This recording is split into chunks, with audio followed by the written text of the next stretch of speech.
Mariam avait 22 ans, un âge où la vie devrait être pleine de promesses, mais pour elle, c'était un gouffre de solitude et de misère. Enceinte de 6 mois, elle errait dans les rues animées de sa ville natale en Afrique de l'Ouest, le ventre rond sous une robe usée. Le père de l'enfant, un homme qu'elle avait aimé follement, avait fui dès qu'il avait appris la nouvelle. « Ce n'est pas mon problème. Débrouille-toi », avait-il lancé avant de disparaître. Sa famille, conservatrice et intransigeante, l'avait renié. « Tu nous as déshonorés. Tu n'es plus notre fille. » Elle vivait seule dans une petite chambre louée pour 50 000 francs CFA par mois. Un taudis humide où les rats dansaient la nuit. Elle travaillait comme serveuse dans un maquis bondé, un bar populaire où les clients bruyants commandèrent des bières et des brochettes. Son salaire misérable suffisait à peine à payer le loyer et à manger un repas par jour. Mais dans 3 mois, le bébé naîtrait. Comment l'élever? Comment nourrir une bouche supplémentaire quand elle peinait déjà à survivre? Les nuits étaient les pires. Allongée sur son matelas mince, Mariam caressait son ventre, sentant les coups de pied de l'enfant. Elle avait pensé à l'avortement, mais il était trop tard. 6 mois, c'était dangereux, illégal et coûteux. L'abandon anonyme devant un orphelinat la révoltait. Image. Mariam baissa les yeux, honteuse. « Je ne sais pas encore. » Madame Aïssata s'approcha plus près, baissant la voix, comme pour partager un secret ancestral. « J'ai une proposition pour toi, intéressante, mais il faut que tu sois courageuse, comme nos ancêtres qui ont traversé les déserts. » Mariam fronça les sourcils, intriguée et méfiante. « Quel genre de proposition ? » « Donne-moi ton bébé quand il naîtra. Je connais des couples riches, en Europe ou aux États-Unis, qui ne peuvent pas avoir d'enfants. Ils cherchent à adopter des petits Africains comme le tien. Je te trouverai une bonne famille et en échange, je te donnerai de l'argent. » Mariam sentit un frisson glacé lui parcourir l'échine. « Combien ?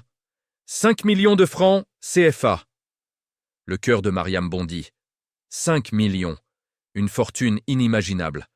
Avec ça, elle pourrait payer un passeur, obtenir un visa, même faux, et partir pour l'Europe, recommencer une vie loin de cette pauvreté étouffante. Mais l'idée était monstrueuse. C'est illégal.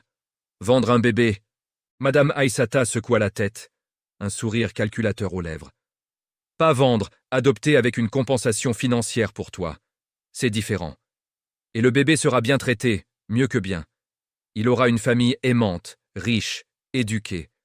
Il aura tout ce que tu ne pourras jamais lui donner. École privée, voyage, avenir brillant. Mariam réfléchit, tourmentée. C'était tentant, terriblement tentant, mais aussi inhumain.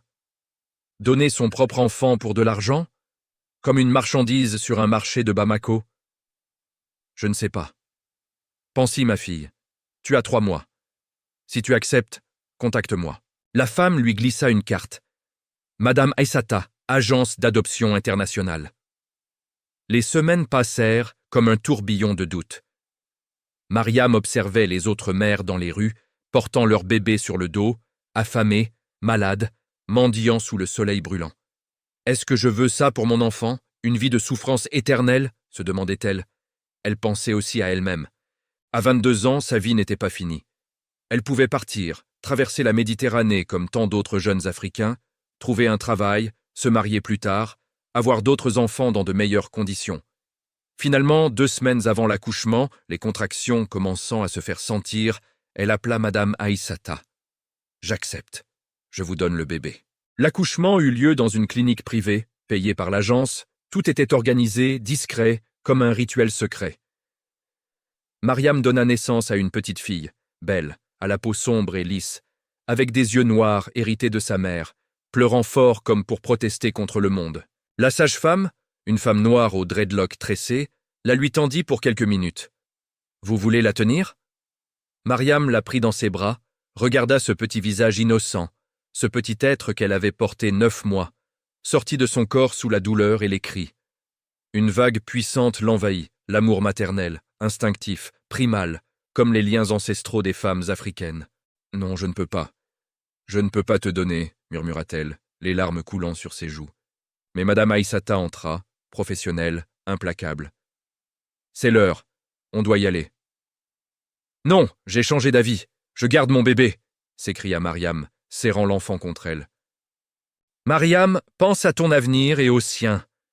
Tu ne peux pas lui donner une bonne vie. Tu vas la condamner à la misère des bidonvilles. » Madame Aissata sortit une enveloppe épaisse.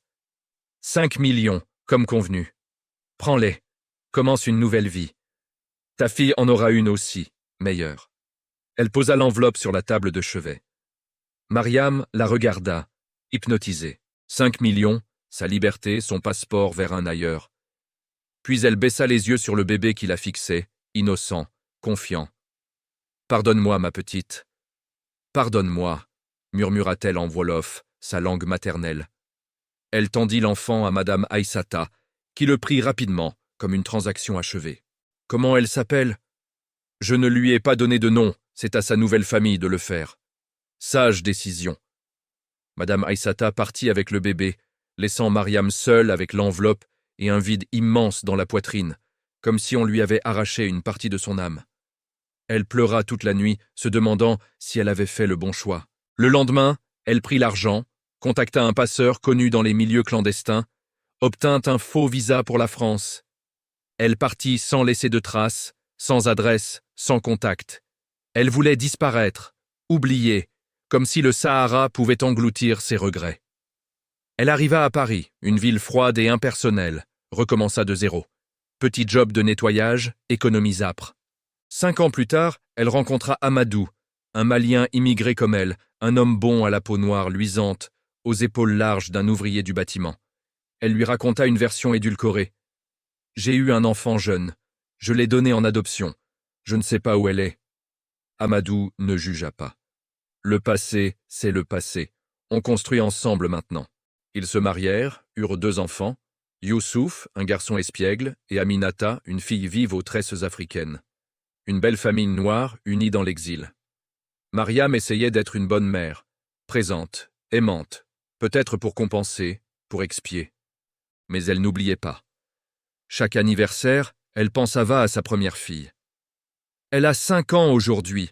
Elle doit commencer l'école dans une famille riche. Elle a 10 ans. Elle devient une préadolescente. Elle a 15 ans, presque une femme.